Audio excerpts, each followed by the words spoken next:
You are not the only one. I will always be with you. 김종현의 내가 목사다. 안녕하십니까. 내가 목사다. 김종현 목사입니다. 이제 정말 여름이 됐어요. 아주 따뜻한 여름이 됐습니다. 어제 방송이 안 올라갔죠.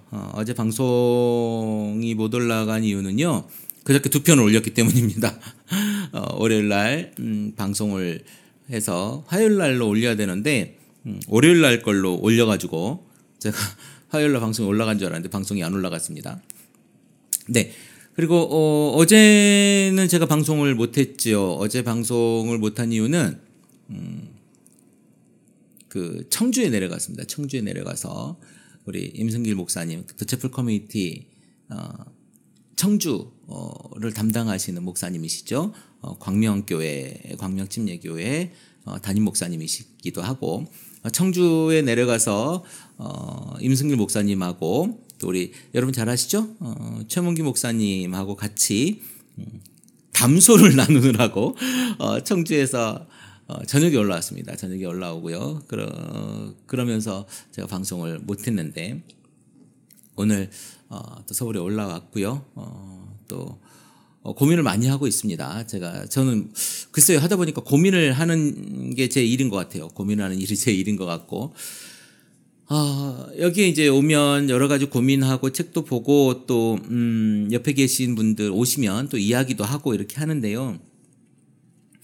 오늘은 참 여러 가지 이야기를 한 것 같아요. 뭐 성경에 대한 이야기도 많이 했고요. 목사들이 왔다 갔다 하니까 또 연세에 있으신 목사님은 하고 아까 잠깐 한 이야기 중에 이런 이야기가 있었습니다. 성경 해석에 대한 우리들이 잘못된 오해, 그러니까 번역상의 오해, 잘못된 것을 가지고 우리가 직접적인 적용을 하는 경우가 많다라는 이야기를 하면서 무슨 이야기를 했냐면 여러분 여호와 이레라고 하는 말 아시죠? 여호와 이레라고 하는 말의 이레가 우리가 하나님께 준비하셨다 이런 말이라고 생각을 하잖아요. 아브라함이 그렇게 얘기를 했다고 하고 그런데 그 원어의 어근을 따져가 보면 라라고 하는 그 어근으로 간답니다. 보통 이제 히브리어 같은 경우 어근이 굉장히 중요한데 왜냐하면 원래 문자가 모음이 없어요. 모음이 없어서 지금에 와서 성경이 옛날에 어떻게 읽었는지를 모르는 경우가 많죠.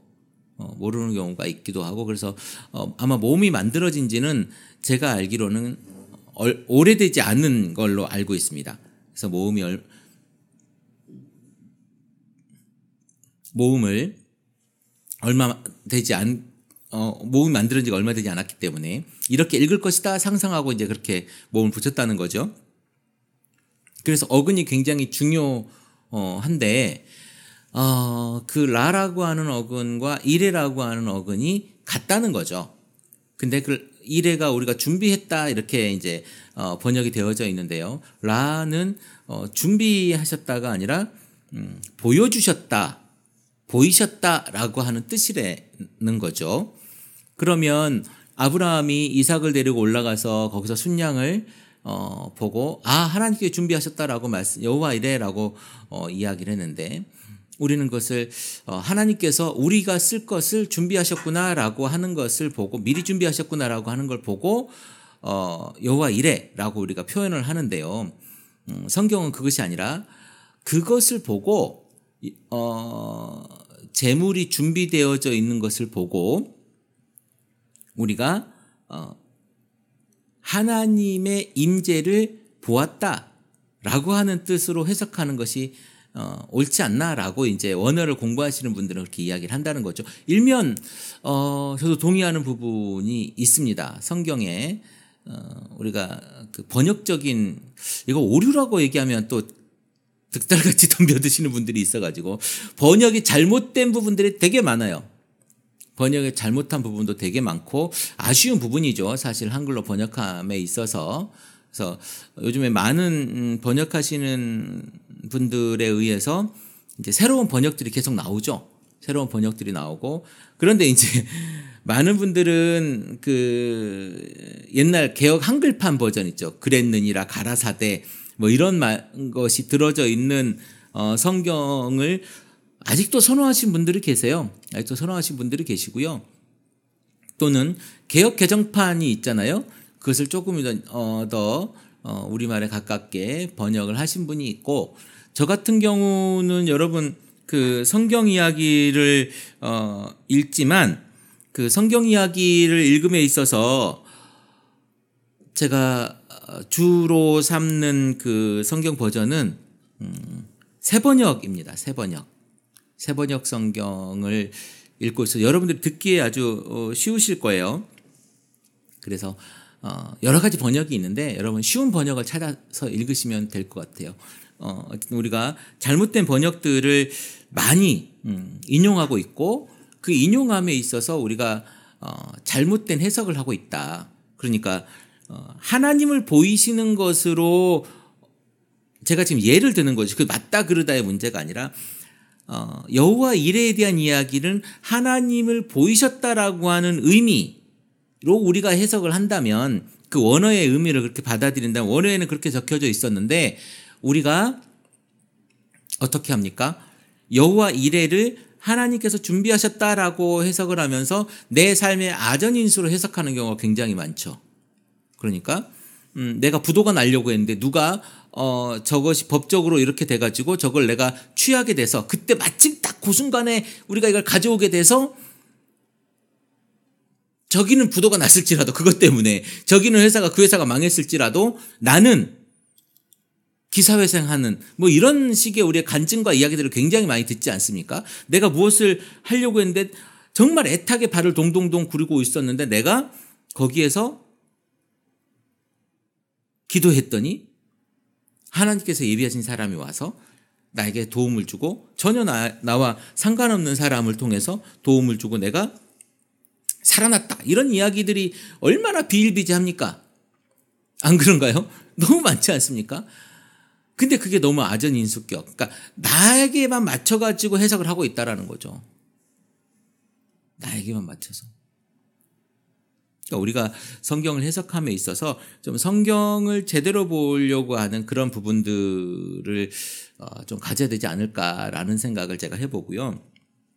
또 한 번의 이야기를 이제 그분하고 나눴는데 과연 우리 가난한 그 과부의 헌금을 보면서 예수님이 뭐라고 말씀하시냐면 여기 있는 사람 중에 저 과부가 제일 헌금을 많이 했다. 그 사람은 자기 가진 것 중에 생활비 전부를 넣었기 때문에 헌금을 많이 한 사람으로서 축복을 받아야 된다. 뭐 이렇게 얘기를 우리가 많이 해석하지 않습니까? 그런데 말이죠. 여기가 이제 마가복음하고 누가복음에 나오는 이야기예요. 근데 마가복음을 보면 마가복음 12장에 나오는 이야기인데요. 12장 우리가 42절을 한번 볼까요? 42절에 그 한 가난한 과부는 와서 두 렙돈 곧 한 고드란트를 넣는지라 뭐 이러면서 이제 예수님 말씀하시는데 그 전에 우리는 이제 문맥을 봐야 되잖아요. 제가 늘 말하지만 한 구절로 해결되는 게 아니라 성경의 문맥을 봐야 되는 거죠. 이제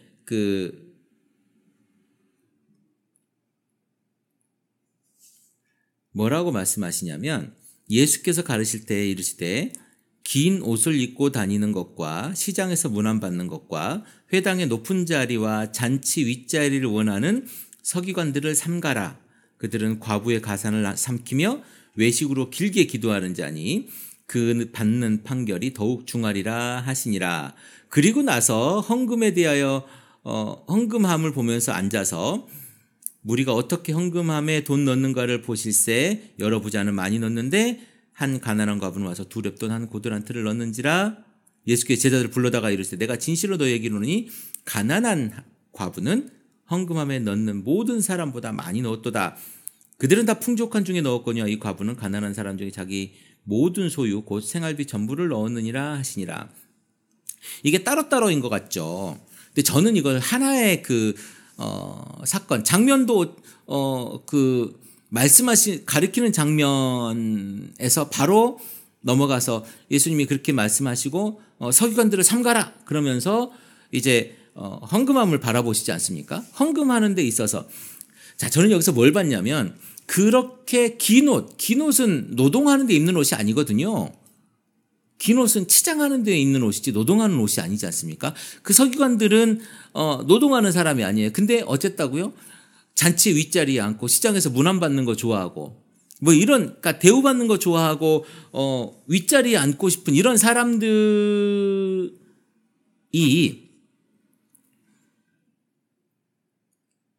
하나님과 아니면 너희들과 모습에서 의롭지 않아. 그러니까 그들을 삼가라. 그러니까 삼가는 게 뭐예요? 같이 만나고 놀지 마. 걔네들하고 놀지 마라. 이런 얘기예요. 걔네들하고 놀지 마. 왜? 그들은 교만하니까. 그런데 보세요. 그들이 그 긴 옷을 입고 다니는 그것이 왜 긴 옷을 입고 다닐 수가 있을까요? 좀 안다고 윗자리에 대우받으려고 하는데 그 사람들은 말이에요. 그 사람들은 이 지금 그 두렙돈을 넣을 만큼의 이 가난한 여인, 사실은 우리 교회가 이 가난한 여인에 관심을 가져야 되는 거예요. 이 사람이 왜 두렙돈밖에 넣을 수 없었을까? 돈을 많이 넣는 부자들이 많이 있었는데 이 여인은 왜 두렙돈밖에 넣을 수 없었을까요? 우리가 관심을 가져야 되는 교회가. 그리고 그 긴 옷을 입고 대우받기 좋아하고 잔치에서 윗자리에 앉고자 하는 것을 좋아하는 그 사람들이 그 두렙돈밖에 넣을 수 없는 그 과부를 바라봐야 되는 거예요. 이게 교회가 할 일이라는 거예요. 저는 그렇게 봅니다.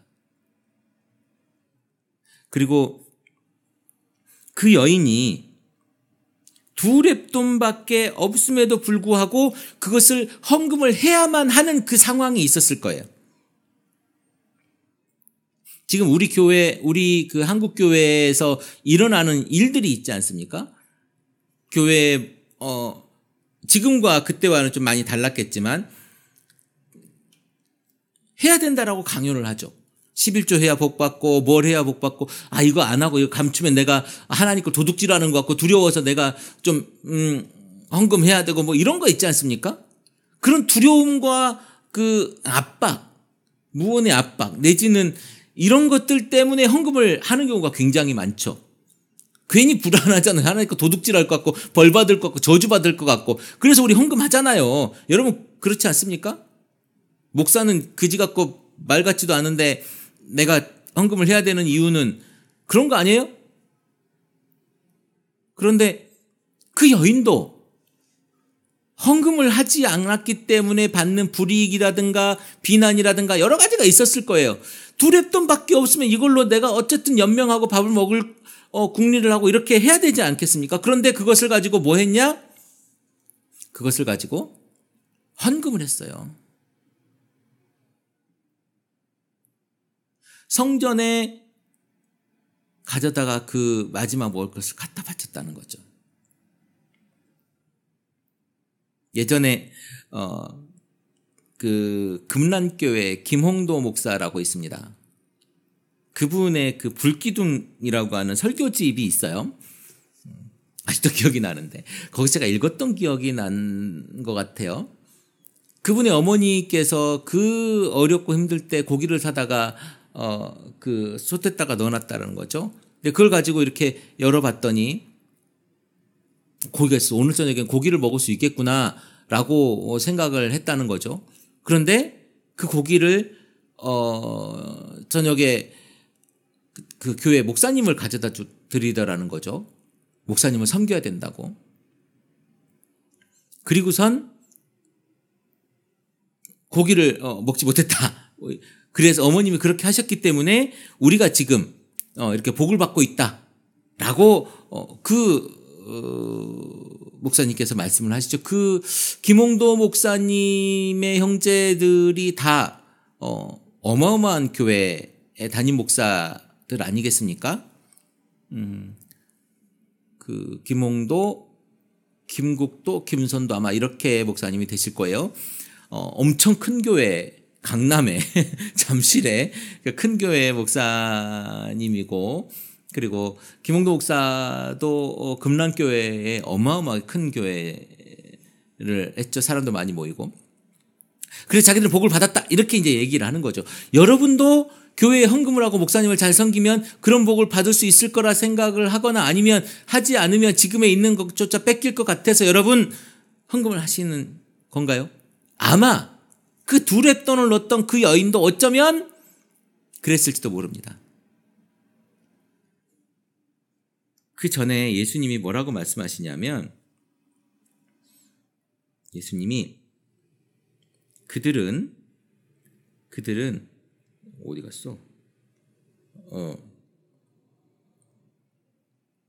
자, 예수께서 가르칠 때 이르실 때 긴 옷을 입고 다니는 것과 시장을 문안받는 것과 해당의 높은 자리를 원하는 서기관들을 삼가라. 그들은 과부의 가산을 삼키며 외식으로 길게 기도하는 자니. 그러니까 이게 따로 있는 게 아니에요. 연결되어 있는 거야. 과부의 가산을 삼킨다라고 이야기합니다. 그러니까 과부의 가산을 삼킨다가 뭐겠어요? 그들의 돌봐야 될 일을 돌보지 않고 지네가 먹어버리는 거죠. 지네가 그걸 하지 않은 거죠. 그리고 외식으로 기도하고. 우리 성경에 그런 얘기 나오잖아요. 바리새인이 세리와 함께 성전에서 기도하는 장면 나오잖아요. 두 손 들고 하늘을 쳐다보면서 나는 저 세리와 같지 않음을 감사합니다, 뭐 이러면서 기도하지 않습니까? 우리의 모습, 우리가 헌금하는 모습, 그리고 우리가 돌봐야 되는데 돌보지 못한 우리 교회의 모습, 여러분 너무 똑같지 않습니까? 우리가 진짜로 돌봐야 되고 돌아봐야 될 것은요, 교회가 해야 될 일은 이런 거예요. 헌금, 얼마 전에 보니까 강동구에 꽤 큰 교회 있지 않습니까? 꽤 큰 교회가 아니라 엄청 큰 교회죠. 새벽 예배를 엄청 열심히 하는 그 교회. 목사님 비자금이 1,000억임을 법원에서 인정했다고 하죠. 법원에서 비자금이었다라고 인정했다고 하는데요. 교회가 1,000억 비자금을 그렇게 800억인가요? 800억인가 하는 그 비용을 쌓아놓고 있을 때 그 교회에 헌금했던 사람들의 모습은 어떤 모습이었을까? 그리고 그 주변에 어떤 모습의 사람들과 그들은 관계하고 있을까를 제가 고민해 봤습니다. 교회가 사랑을 외치면서 돈 장사를 하고 있었던 건 아닌가. 그 돈이 명동을 통해서 돈을 관리했다고 하죠. 여러분 명동 아십니까? 명동이 어떤 곳인지? 그 명동이 금융으로 유명한 곳이죠. 근데 1금융보다도 3금융, 4금융 뭐 이런 금융이 굉장히 유명한 곳입니다. 큰 금융도 거기 있고 기업들에게 유명한 곳이긴 한데요. 그곳에서 돈을 관리했다고 해요. 그리고 관리하던 사람 장로가 자살하는 사건도 있었고, 그런 일들 속에서 교회는 무엇을 깨달았을까? 감추기에 급급했던 그들의 모습, 거짓말로 일관했던 그들의 모습을 우리는 보고 있고요. 저는 그런 변칙이 있을 수는 없다고 생각을 하지만 아들에게 교회를 개척을 해주고, 그리고 그 교회와 나중에 합병을 하는 방식으로 아들에게 교회를 물려주는 그런 모습을 우리는 보고 있습니다. 제가 분명히 기억합니다. CBS인가 CTS인가의 그 아들 목사가 나와서 절대로 후임으로 가지 않겠다. 저는 그런 것도 그런 마음도 없고 그렇게 이야기를 했던 게 제가 영상으로 기억이 납니다만은 그런 일이 있어요. 800억 여러분 상상이나 됩니까? 800억. 800만 원 넘는데 어쨌든 우리 여러분의 교회 아니면 여러분이 돌아봐야 될 게 그런 모습이에요. 그런 모습이고요. 우리가 진정 예수를 따라야 하는 그 모습에서 빠지지 말아야 될 게 돌아보아입니다. 돌아보아. 우리가 이웃을 돌아보아. 여러분 오늘 누구를 돌아보았으며 여러분 오늘 누구와 함께 아픔을 나눴고 여러분 누구와 함께 웃었습니까? 그 아픔, 그러니까 그 웃음 속의 뒷모습을 혹시나 한 번이라도 보신 적은 있습니까?